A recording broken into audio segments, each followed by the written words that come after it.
Hi.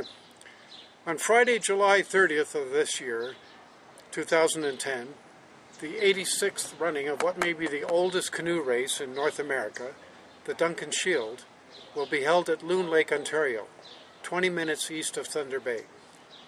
The Duncan Shield canoe race starts on the sandy beaches of East Loon Lake, just yards from Camp Duncan, and goes for about 1.6 kilometers to the community dock of West Loon. It is usually against a slight breeze in modestly choppy water. The race is one of the highlights of the Sports Day weekend held by the Loon Camper Association, the first weekend of August every year. Last year, my wife Helene and I traveled to Loon to watch the race. We were guests of David and Melissa Dubinsky on their new pontoon boat. David is this year's president of the Loon Lake Camper Association. I think we were the first Duncans in more than 60 years to be in attendance. On the way home, we decided that we would return to Loon this year and that I would enter the race as a participant. I spoke with my good friend Ken Gamble of earlyresolution.com here in Regina and talked him into being my paddling partner. Ken is 56 years old and I am 68. We most certainly must be the oldest people ever to team up and canoe in this race. We started training last September. We've been training 5 to 7 days a week since then, and at least 1 to 2 hours a day, sometimes 3. We did the well-known 90-day intensive P90X workout.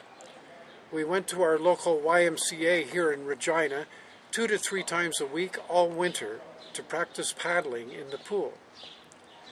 We've been out paddling on Regina's Wascana Lake, a man-made lake in the center of our city, ever since the ice went out. And recently we participated in a 12-mile canoe race on a winding river north of Regina. At our ages, physical changes come slowly, but we may well be able to finish the race in good, decent time now, as a result of our preparation efforts. Also amazing is the fact that we have not tipped our canoes so far, knock wood, and that we are still good friends after many, many hours of training together. In fact, our friendship is stronger and growing.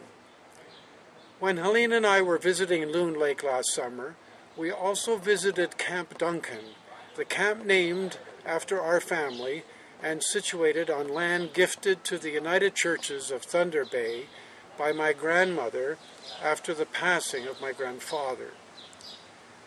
We met people from Camp Quality when we arrived at Camp Duncan.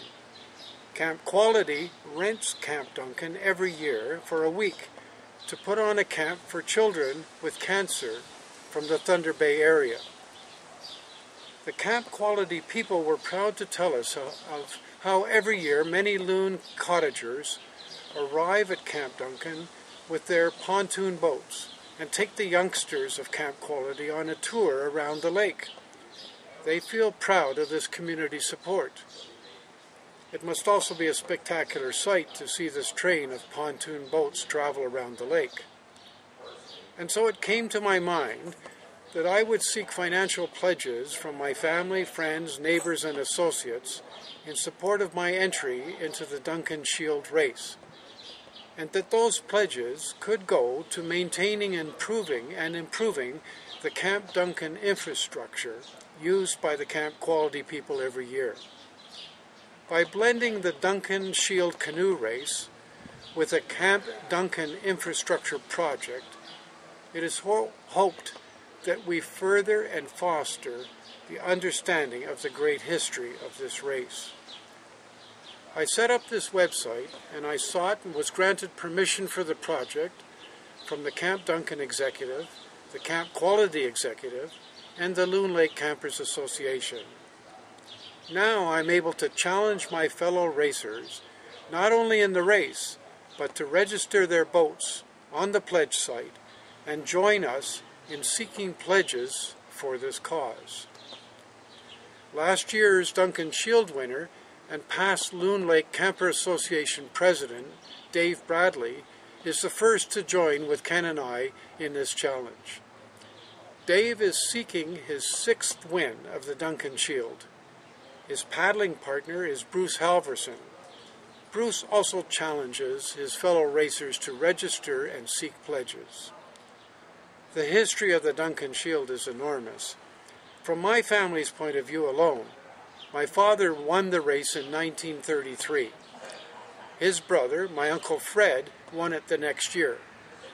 My Uncle Jack Flat won it several times, setting a record in 1924, the first year of the race. That record held for 53 years until 1977, when it was eclipsed by David Filipovic and Mark Maycock. The all-time record of 9 minutes and 52 seconds was set in 1989 by John Francis and Andy Ritchie. To broaden our knowledge of this history, we have set up a section on the Duncan Shield website where we are able to dedicate participation and pledging, as well as a memory section where people may share their memories of the event. I am dedicating my pledge and my participation in the race to the memory of my dad and my uncles Fred and Jack. Our grandson, Thomas Reese, who passed away from leukemia 6 years ago at the age of 11, having contracted the disease when he was 11 months old, is very much on our minds with this project with Camp Quality, and so we dedicate our race participation to his memory as well. There are many families that have been active in the history of the Duncan Shield. We managed to find a complete list of the winners since the beginning of the race, along with the winning times. We have this list on the website. Some families can boast about winning the race many times. For example, McLennan, Dickinson, Maycock, Ritchie, Francis, and Walsh, to name a few. We encourage you to write to us by email and to send us pictures and stories that we can post to the website, and so we can record your memories and personal dedications. Please join us in this worthy cause as a participant racer or as a person pledging. Please take a moment to enter into the race and or to pledge support for a favorite participant. You can only imagine how much pride we have to be part of this continuing history.